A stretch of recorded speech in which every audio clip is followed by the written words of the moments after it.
Hello cartographers, my name is Primal, and welcome to Level Design Tips Halo Edition. Today, we're diving deep into the world of Halo's Forge mode, where creativity knows no bounds and Spartans clash in custom-made arenas. Today, I'm going to be teaching you some core Forge fundamentals.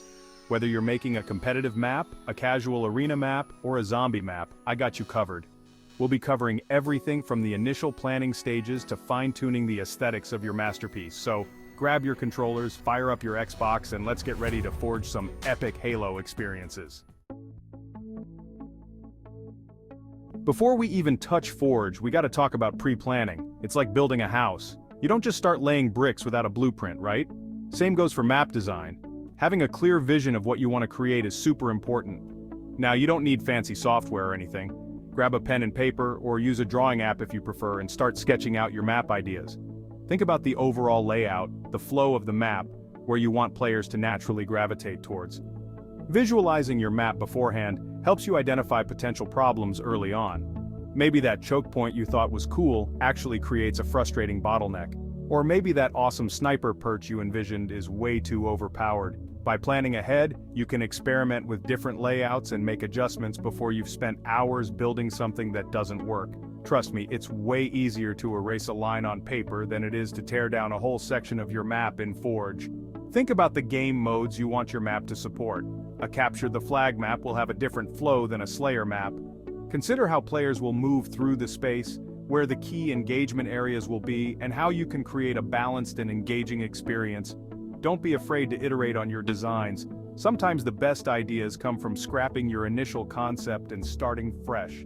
The planning stage is all about experimentation and finding what works best for your vision. Remember, this is your Halo universe to create. Don't be afraid to get weird with it. Think outside the box, draw inspiration from your favorite Halo maps, and most importantly, have fun with it. Once you have a solid plan in place, you can confidently jump into Forge knowing exactly what you want to build. This will save you time and frustration in the long run and lead to a much more polished and enjoyable map. So, take the time to plan out your masterpiece. It's the foundation upon which your Halo legacy will be built.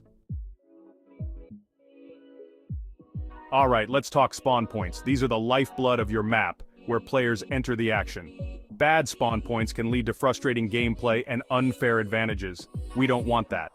First and foremost, balance is key. Spawn points should be strategically placed to ensure that no team has an unfair advantage right from the start. Avoid spawning players in the open or within direct line of sight of powerful weapons or choke points. Next up, multiple spawn areas. This is crucial for preventing spawn trapping, which is a surefire way to make your players rage quit. Having multiple spawn points forces the enemy team to spread out, making it harder to camp spawn locations. When designing your spawn points, consider the flow of the map and the natural paths players will take. You want players to be able to quickly get into the action without being immediately thrown into the meat grinder. Think about sightlines and cover. Players should have a brief moment of safety when they spawn to orient themselves and assess the situation. Provide some cover near spawn points to give them a fighting chance. Also, don't be afraid to get creative with your spawn points. Maybe there's a cool teleporter that players can use to quickly get back into the action, or a man cannon that launches them into a key area of the map. Remember, spawn points are more than just places where players appear. They play a vital role in shaping the overall flow and balance of your map. Take the time to get them right, and your players will thank you for it. Experiment with different spawn locations and see how they affect the gameplay. Get feedback from other players and make adjustments as needed. The goal is to create a fair and enjoyable experience for everyone. With a little planning and attention to detail, you can create spawn points that are both strategic and engaging, ensuring that your map is a blast to play from the moment players jump in. Let's talk cover and lines of sight, or LOS for short. These elements are crucial for creating dynamic and engaging firefights in your Halo maps. Too much cover, and you'll have a campfest. Too little, and it's a free-for-all bloodbath. Cover is essential for giving players a fighting chance. It allows them to break line of sight, reload their weapons, and regroup with their team. When placing cover, think about the different types of weapons and engagement ranges you want to encourage. For close quarters combat, you might use smaller objects like crates, barrels, or pieces of debris. For longer range engagements, you might use larger structures like walls, pillars, or vehicles. But here's the thing. Too much cover can make your map feel claustrophobic and slow-paced. You want to strike a balance between providing enough cover to make players feel safe, while also keeping the action flowing. This is where Lost comes into play.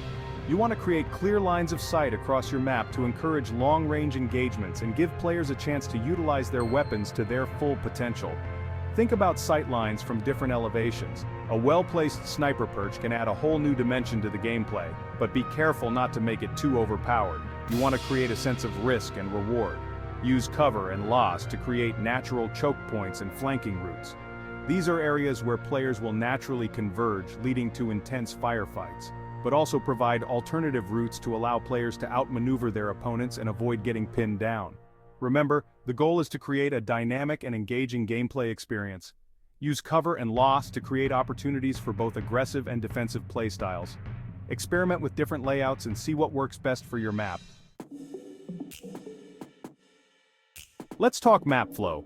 This is how players move through your map, the paths they take, and how the layout influences their decisions. Good map flow is like a well-choreographed dance, guiding players through a series of engaging encounters. The key to good map flow is to create multiple paths and options for players to take. Avoid creating linear maps where players are funneled down a single corridor. Give them choices, let them flank, let them strategize. Think about the different game modes you want your map to support. A capture the flag map will require more open spaces and flanking routes, while a Slayer map might benefit from more close-quarters combat areas. Use landmarks and visual cues to guide players through your map. This could be anything from a distinctive building to a natural rock formation. These landmarks help players orient themselves and make sense of the layout. Avoid dead ends. These are areas where players can get trapped with no way out. They break the flow of the game and can lead to frustrating gameplay. If you must include a dead end, make sure it serves a purpose, like a hidden room with a power weapon. Vary the pace of your map. Don't make every encounter a frantic shootout. Create some areas where players can catch their breath, regroup, and strategize their next move. Remember, good map flow is all about creating a sense of natural movement and progression. You want players to feel like they're constantly moving forward, even if they're just circling back to a familiar area. Now let's talk about everyone's favorite part: weapons and power-ups. These are the tools that players will use to wreak havoc on each other, and their placement can make or break your map. First and foremost, balance is key. You don't want one team to have an unfair advantage because they spawn closer to the rocket launcher. Distribute weapons and power-ups evenly throughout the map, ensuring that both teams have equal access to firepower. Consider the different weapon types and their intended roles. Power weapons like the rocket launcher and sniper rifle should be placed in more strategic locations, often requiring players to control a specific area or complete an objective to access them. Place weapons and power-ups in locations that make sense. Don't just randomly scatter them around the map. Think about the flow of the game and where players are likely to be engaged in combat. For example, you might place a shotgun near a close-quarters combat area or a sniper rifle overlooking a long-range engagement zone. You could even create a hidden room with a powerful weapon that players can discover and fight over. Don't be afraid to get creative with your weapon placement. Maybe there's a moving platform that players have to ride to reach a power weapon, or a timed door that opens to reveal a cache of weapons and ammo. Remember, the goal is to create a balanced and engaging gameplay experience. Use weapons and power-ups to enhance the flow of the game and encourage strategic gameplay. We've talked about the mechanics of map design, but let's not forget about the importance of aesthetics. A visually appealing map can make all the difference in creating an immersive and memorable experience for your players. Think of aesthetics as the finishing touches that bring your map to life. It's about creating a sense of place, atmosphere, and theme. Do you want your map to feel like a war-torn battlefield, a futuristic cityscape, or an alien jungle? Use lighting to create mood and atmosphere. Dark, shadowy areas can create a sense of tension and suspense, while brightly lit areas can feel more open and inviting. Experiment with different lighting techniques to see what works best for your map. Use color to create visual interest and guide players through your map.